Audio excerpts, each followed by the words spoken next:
Violence in the home can crush the world of a child.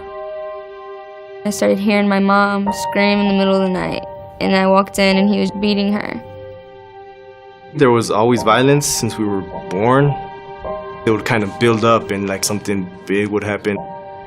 I was scared. I thought I couldn't do anything.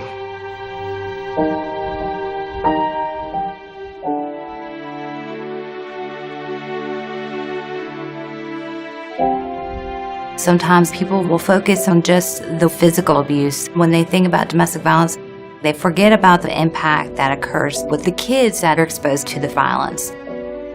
For the children, that becomes traumatic, scary, confusing. Kids might have a gamut of symptoms. Some of our kids hold all of their pain on the inside. They start to feel that it's their fault. They doubt themselves. Many of them get depressed. Especially with the younger kids, you'll see them complain about stomach aches, headaches.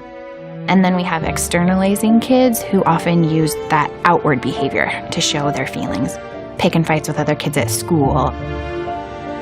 We see kids who are getting into fights with their siblings or even getting into fights with the non-abusive parent and doing the same type of behaviors that the perpetrating parent did. The earlier you can get a child intervention, the better. How old are your children? All persons who have access to children should have the knowledge of what agencies should be involved, and they should know how to communicate with those agencies. There has to be a system of coordination, and just keeping that communication going between what services are available really makes a big difference, because you have a lot of silos, and there really has to be more cross-communication. The way we approach it in our program is that it is a collaborative effort between domestic violence agencies and mental health providers. We have children's advocates on the team, as well as law enforcement and CPS. They're sharing information and really collaborating on the proper protocol and practices necessary to address the needs of family.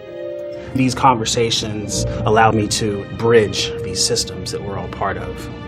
Everybody gets together in the same room and we hash out what needs to happen so it's the safest for the families.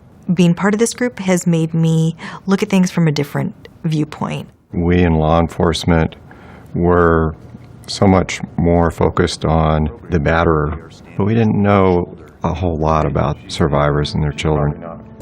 By having these close relationships with the team, we were able to provide more effective follow-up and much better information about the effects of the violence that happened in the home on the children. They're making a difference for not only those families coming into the courtroom, but those families that are in our community on a day-to-day basis experiencing domestic violence.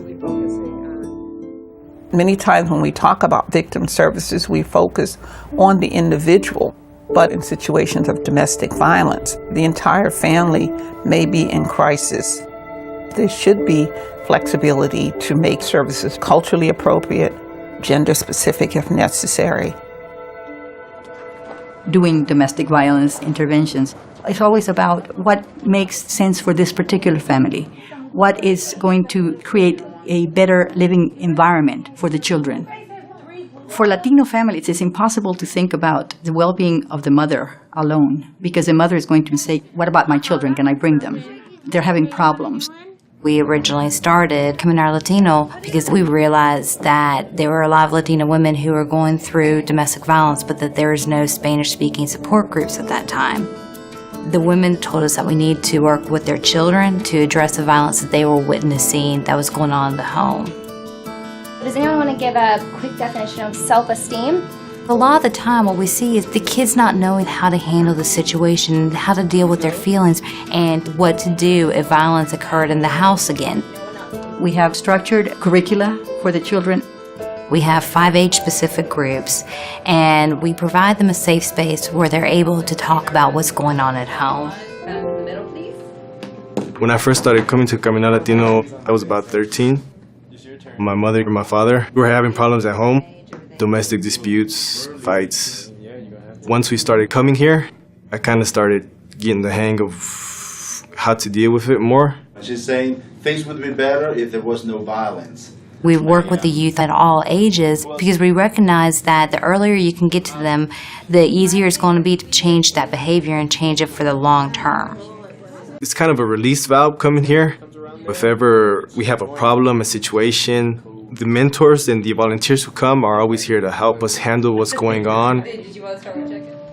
The women were the ones who said, it's great for us to know about domestic violence, but will you start working with the men? Telling us that cutting the men out of the life just wasn't realistic. The majority of the men are sent to our program by the court. A lot of the men that I work with, their whole lives have been lived in a very traumatic and violent environment. All of them say, if I had had this growing up when I saw that happening in my home, I probably wouldn't be here right now. What we have found is that having the comprehensive family approach where you have programming for each part of the family seems to be an effective way to really work with the Latino community.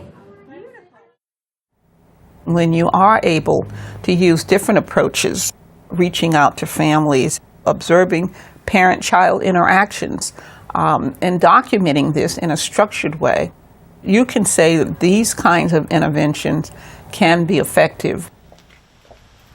In situations where there may be domestic violence or other risk factors in the home, early identification is critical just because the sooner you can get in there and help the families, they can get linked to the appropriate resources and receive help.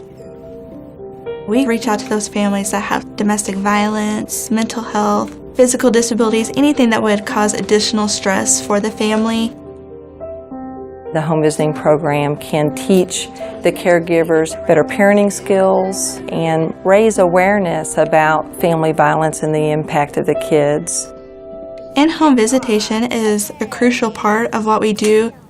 The provider going to the home, meeting with the family in their environment instead of being in an office. Sometimes the most stressful times of the day is just those regular routine situations. We have a set curriculum, but we adapt it to that individual family. We model the behaviors and the changes that we want to see the families make, the families practice, and then we give feedback. So it's very hands-on. We talked about starting the PAT module today, or the Planned Activities Training. With this program, my life has improved tremendously. It's helped me out with my parenting skills, how to discipline my daughter. It's helped me communicate with my child and come closer to my child. You want to play? Get your Legos. Families involved in the program are less likely to be referred to child welfare in the future for child neglect or abuse, and they have lower rates of recidivism. You follow through with, which is great. Oh, yeah. When you engage families that are vulnerable and teach them skills and protective factors in the home, you're ultimately preventing family violence. Jamie, you're doing such a great job of talking to her about what she's doing and giving her... It is a lot to have someone come into your home and to educate you on some of the most intimate things in your life, like parenting. Seeing where the family is at the beginning and then helping them realize that, hey, I can do this, is some of the most beneficial work that we see with the families. I like that.